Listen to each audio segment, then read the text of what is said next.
Hello dear students, welcome back to my channel physics SPC. Moving charges and magnetism का एक question.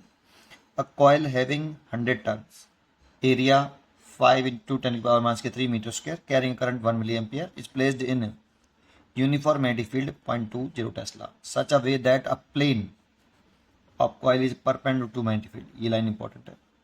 The burden in turning the coil through 90 degree is माइक्रोजूल। ठीक है, solution. वो सबसे पहले question में कह रहा है कि कॉइल को इस तरह से रखना है कि उसका जो प्लेन है वो परपेंडिकुलर रहे किसके, मैग्नेटिक फील्ड के। तो मान लो ये सर्कुलर कॉइल है हमारी ऐसे, और ये सर्कुलर कॉइल का प्लेन है, तो मैग्नेटिक फील्ड इस प्लेन के परपेंडिकुलर है इनिशियली ऐसे, और करंट फ्लो कर रही है ऐसे। अगर सर्कुलर कॉइल के प्लेन के परपेंडिकुलर है मैग्नेटिक फील्ड बी, ऐसे करंट ऐसे फ्लो कर रही है। दर्शन दे रखी नहीं करंट की, मैंने लेट कर ली है। यहाँ पे देखो बी प्लेन के परपेंडिकुलर है। ठीक है, जानते हो जो मैग्नेटिक मोमेंट होता है,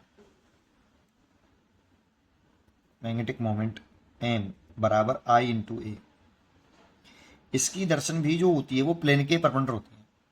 लेकिन अब जैसे इस डायग्राम में दिखाएं तो राइट हैंड रूल लेते हैं और अपनी फिंगर को करंट की डायरेक्शन में, राइट हैंड लेते हैं और अपनी फिंगर को करंट की डायरेक्शन में घुमाते हैं, थंब की तरह नीचे। तो मैग्नेटिक डाइपोल मोमेंट की डायरेक्शन नीचे की तरफ, तो इस जगह पे नीचे आ रही है। अब इसमें ऊपर आएगी या नीचे आएगी, दोनों हो सकती है। अगर करंट की डायरेक्शन में ऐसे ले लेता इसी लूप में ऐसे, तो अब किधर आएगी, ऊपर की तरफ आएगी। देखो फिंगर को कर्ल करिए in the direction of current, तो ऊपर आएगी। इसमें बताया ही नहीं कि मैग्नेटिक डाइपोल मोमेंट किधर है, तो थोड़ा सा बताना चाहिए था, लेकिन यहाँ पर मैं ऐसे मान के चल रहा हूँ कि एम की दर्शन भी यही है।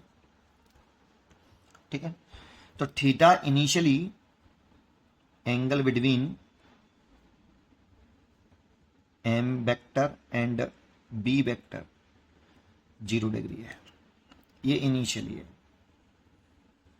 ठीक है, अब इसी कॉइल को क्या कर रहा है, वो टर्न कर रहा है। The burden in turning the coil through 90 degree.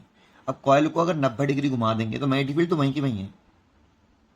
Coil को 90 डिग्री घुमा दोगे आप इस तरह से, तो कॉइल आपने इसको रोटेट कर दिया बेटा, इस कॉइल को, तो मैग्नेटिक डाइपोल मोमेंट हमेशा प्लेन के परपेंडिकुलर रहता है। तो ऐसे आ जाएगा बेटा मैग्नेटिक डाइपोल। इसे घुमा दिया, ऐसे से थे, इससे ऐसे से ऐसे घुमा दिया 90 डिग्री।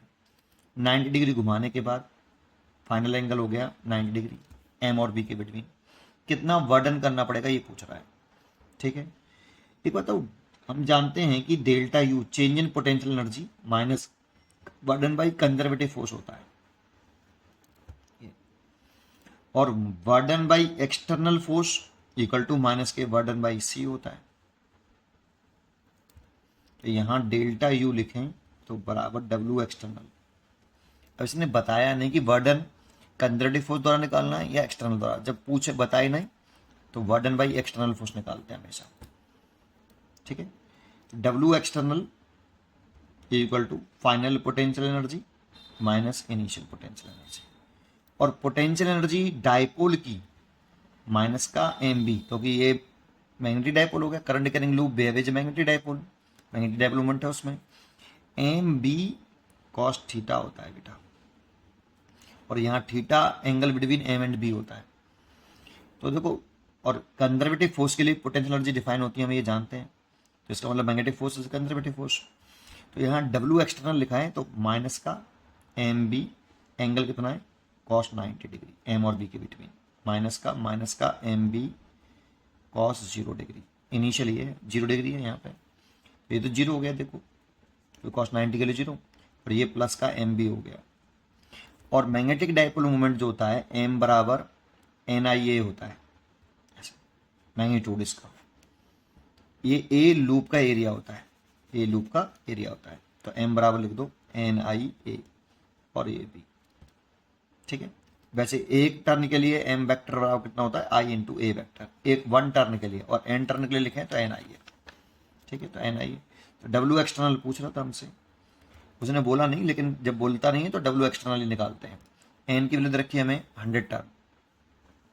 ठीक है, तो एन की वैल्यू पुट कर दो 100। करंट दे रखा है 1 मिली एम्पियर, तो चेंज कर लो से 1 इंटू 10 की पावर माइनस के 3 एम्पियर।